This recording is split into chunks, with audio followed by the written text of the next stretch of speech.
Assalamualaikum warahmatullahi wabarakatuh.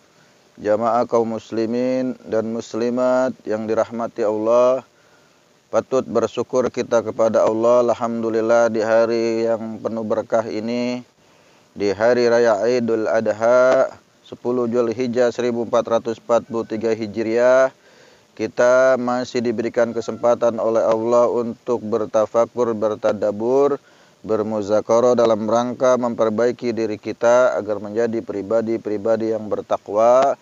Al-Fakir secara pribadi mengucapkan selamat Hari Raya Idul Adha 10 Zulhijjah 1443 Hijriah.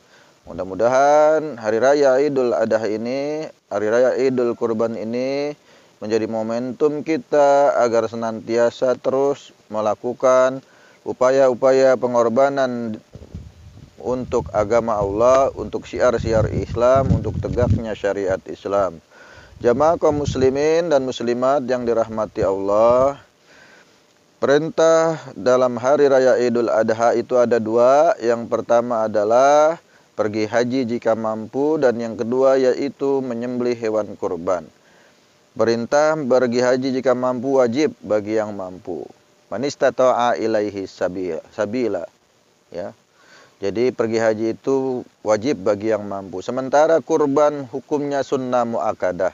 Dalam surat Al-Kautsar ayat 1 dan 2 Allah berfirman, A'udzubillahi minasyaitonirrajim. Bismillahirrahmanirrahim. Inna a'tainakal kautsar. Fasholli lirabbika wanhar. Fasholli, dan salatlah kamu dan berkurbanlah. Itulah perintah Allah dalam surat Al-Kautsar, Al-Kautsar ayat 2 yang memberitakan kita untuk menegakkan sholat dan berkurban. Berkurban ada sejak zaman Nabi Allah Ibrahim alaihissalam. Ketika itu beliau diperintahkan Allah melalui mimpinya untuk menyembelih putra kesayangannya, yaitu Nabi Allah Ismail alaihissalam. Dengan penuh keyakinan, kepatuhan, ketaatan, dan keteguhan, Nabi Allah Ibrahim menjalankan perintah Allah. Dan seketika itu juga diganti Nabi Allah Ismail dengan seekor domba. Itulah yang kemudian menjadi syariatnya umat Islam untuk berkurban bagi yang mampu. Maka di hari raya Idul Adha ini kita harus menapaktilasi perjuangan dakwah generasi-generasi umat pertama. Dari generasi sahabat, dulu ada Sumayyah dan Yasir yang syahid oleh kafir Quraisy karena mempertahankan keimanan. Kemudian ada Bilal bin Rabah yang sempat disiksa dengan batu panas di tengah teriknya matahari di padang gurun yang tandus. Kemudian juga banyak lagi orang-orang yang kemudian mendapatkan kezaliman dari kafir Quraisy yang mempertahankan keimanan. Itulah sedikit potret pengorbanan perjuangan generasi umat pertama, umat Islam yang saat itu sedang baru saja berdakwah, menegakkan syiar-syiar Islam demi menyebarnya dakwah Islam, sehingga umat ini bisa diatur oleh ajaran Islam. Jamaah kaum muslimin dan muslimat yang dirahmati Allah, momentum Idul Adha selain berkorban adalah momentum persatuan. Jadikanlah setiap momentum keislaman itu sebagai momentum persatuan. Karena persatuan dan kesatuan dalam Islam adalah wajib hukumnya bagi umat Islam. Sebagaimana Allah berfirman, A'udzubillahi minasyaitonirrajim. Bismillahirrahmanirrahim. Wa'tasimu bihablillahi jami'a wa la tafarraqu.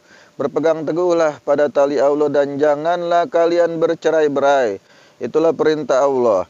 Jadi ada dua momentum yang harus kita jalankan, kita perhatikan, kita laksanakan, yaitu berkurban demi agama Allah dan bersatu padu dalam akidah Islam. Di mana umat Islam adalah umat yang satu, yang disatukan dalam ikatan akidah Islam, akidah yang murni, akidah yang sahih, akidah yang bersumber dari Allah Subhanahu wa taala, yang termaktub dalam Al-Qur'an dan hadis Rasulullah sallallahu alaihi wasallam. Maka menjadi penting bagi kaum muslimin bahwa hari raya Idul Adha harus menjadi tonggak sejarah persatuan umat, sehingga umat ini bisa bangkit, umat ini tidak termarginalkan, tidak terpinggirkan, tidak tersingkir oleh sistem-sistem paham-paham lain yang menggerus akidah dan syariat Islam.